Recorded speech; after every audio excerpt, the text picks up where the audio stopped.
السلام عليكم ورحمة الله وبركاته يا شباب. طبعا شباب هذه فورد تاون كار 2005.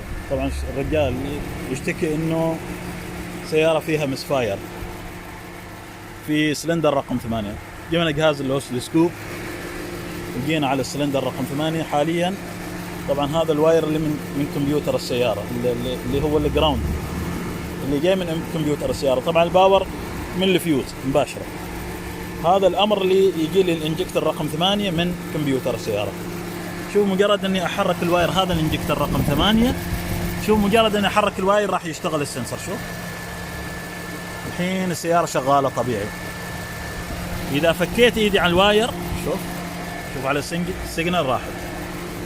طبعا انا على حسب ما شايف اشوف ان اتوقع الاشكالية داخل الفيشة، لازم نحددها اكثر. لان اشوف مجرد ما احرك صبعي الفيشة، مش ما احرك الواير ولكن الفيشة، السيارة ترجع طبيعي واشتغالها يرجع طبيعي.